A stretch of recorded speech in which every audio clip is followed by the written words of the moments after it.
اهلا بحضراتكم في يوم جديد من ايامنا في اسكندريه. النهارده موجودين في شرق اسكندريه وبالتحديد ابو قير. طبعا ابو قير حاليا بيتم فيها العديد والعديد من المشروعات، عشان كده جينا النهارده.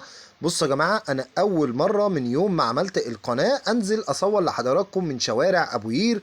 هنتمشى كده في شوارع ابو قير وهناخد طريقنا اتجاه الكورنيش الجديد، لان زي ما حضراتكم عارفين بفضل الله اخوكم ياسر كان متابع طبعا مشروع الكورنيش ده من البداية، من أيام ما كان فكرة، وبعدين شفنا بقى أعمال الردم وأعمال التكريك وتابعنا كل الخطوات. نسينا المشروع ونسينا نشوف التطورات ونسينا نشوف الأحداث وصلت بينا لحد فين. كمان هقول لحضراتكم حاجة مهمة جدا جدا. أبو قير فيه كلام كتير جدا جدا عنها في الأيام اللي فاتت بخصوص موضوع الشواطئ، فعشان كده بقى هنتمشى ونشوف مع بعض. كده احنا موجودين في منطقة ابو قير، نزلنا طبعا في نهاية المشروع. كنت هقول لكم بقى نزلنا في نهاية القطر، ولكن القطر حاليا خلاص تم ايقاف القطر وتم هدم جميع المحطات من البداية لحد النهاية. ايه اللي بيحصل؟ طيب ليه القطر اتهد؟ هقول لحضراتكم. لان طبعا عندنا دلوقتي مشروع كبير جدا جدا بيتم تنفيذه في اسكندرية، وهو مترو اسكندرية. الخط الاول محطة مصر حتى ابو قير بطول يقترب من 22 كيلو متر. زي ما حضراتكم شايفين دي مجموعة من الكافيتريات موجودة بقى في الشارع اللي احنا ماشيين فيه ده، الشارع الرئيسي اللي بيؤدي من طبعا من عند المسجد الكبير اللي موجود في ابو قير ومن عند سوق السمك.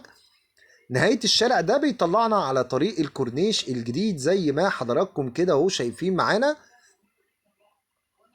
ده الكورنيش الجديد. عايز اقول لحضراتكم المنطقة هنا بالكامل كان البحر زمان بيدخل لحد جوه البيوت، وكانت منطقة كده ليها طبيعة مختلفة. كل ده اتغير في الأيام اللي فاتت، كل ده طبعا خلاص نسينا بقى شكل البيوت اللي كانت جوه البحر وأصبح عندنا كورنيش.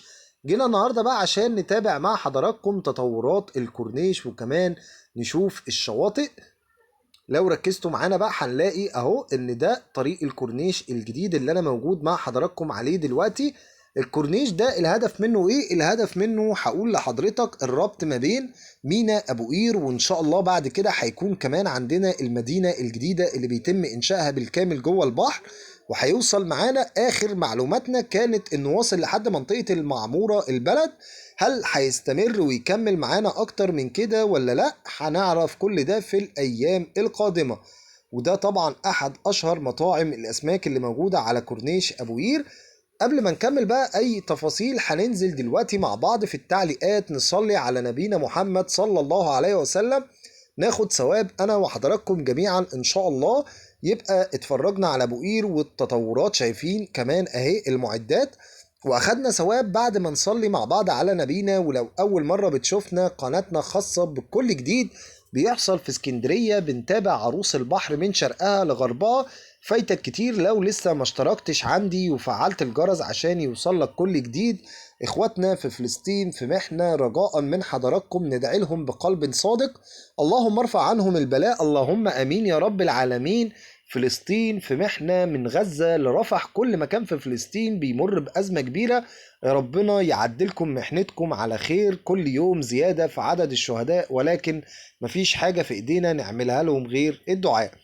لو حضراتكم ركزتوا معانا، المنطقة اللي موجودة قدامنا دي المنطقة اللي بيتم فيها تنفيذ مشروع كبير جدا جدا، بيتم تنفيذ مينا أبو قير. وده يا جماعة من أكبر المواني. كنت هقول لحضرتك ده هيكون أكبر مينا موجود على البحر المتوسط، ولكن هيبقى موجود عندنا أكبر مينا موجود على البحر المتوسط بالفعل، ولكن ده هيكون مينا الماكس والدخيلة، أو مينا اسكندرية الكبير إن شاء الله، اللي بقى بيتم تنفيذه حاليا او هيتم تنفيذه في الايام القادمه ان شاء الله. هيبقى في ربط ما بين مينا اسكندريه ومينا الدخيله. ده هيكون مينا اسكندريه الكبير اكبر مواني البحر المتوسط. مازال في تواجد للمعدات، وده وان ده اللي بيدل على استمرار العمل في الكورنيش. طيب الكورنيش ايه اللي باقي فيه؟ هقول لحضرتك الكورنيش هنا كده تقريبا خلاص واقف على وضع طبقات الاسفلت، وقدامك كده كمان بالظبط شواطئ ابو قير الشرقية، ودي اتكلمنا وقلنا عنها طبعا كتير جدا جدا، وكنت صورتها لحضراتكم من كام يوم ووضحنا تطورات الاعمال في شواطئ ابو قير الشرقية.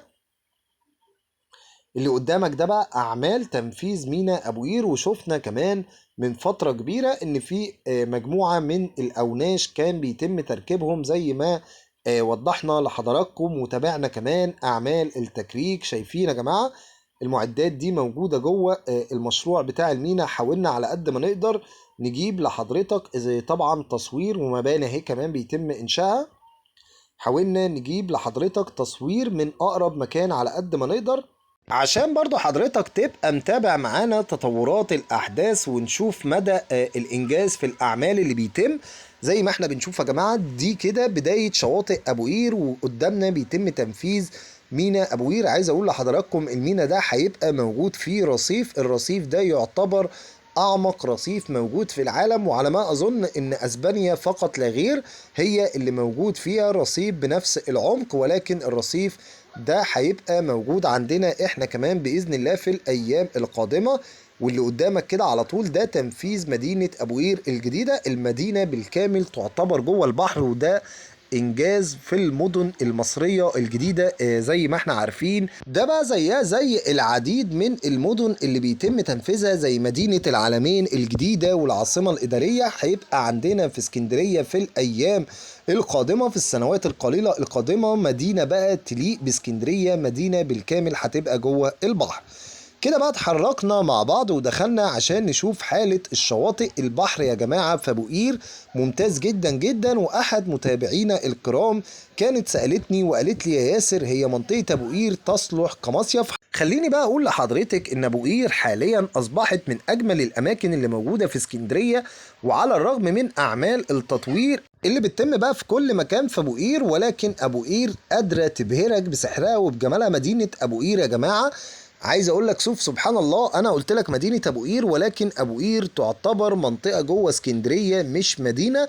ابو قير الشواطئ شغالة بالشكل اللي حضراتكم شايفينه، حالة البحر ممتازة جدا، وحاليا مفيش اي تأثير للمشروعات الجديدة اللي بيتم تنفيذها على كورنيش ابو قير وعلى الشواطئ بالشكل اللي حضراتكم شايفينه. دي شواطئ ابو قير الشرقية. طيب بالنسبة لنادي 6 أكتوبر، 6 أكتوبر كان موجود فيه شاطئ، ولكن الشاطئ دخل ضمن أعمال طبعا المينا. فحاليا نادي 6 أكتوبر للقوات المسلحة مقتصر على حمامات السباحة فقط لا غير.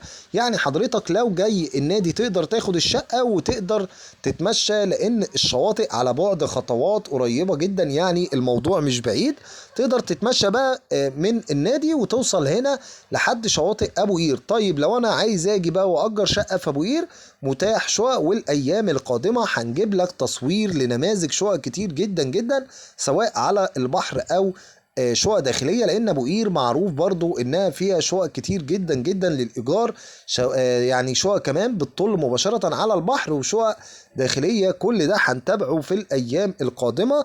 خلاص داخلين على اعتاب عيد الاضحى، كل سنه وحضراتكم طيبين. والايام القادمه هنبدا نشوف زياده في الاقبال على شواطئ ابو قير، ده بسبب كمان ان بيتم توسعة لبعض شواطئ اسكندرية. يعني لو حضراتكم ركزتوا ومتابعين معانا هتعرفوا ان في شواطئ كمان في اسكندرية مغلقة وكلنا في انتظار افتتاحها.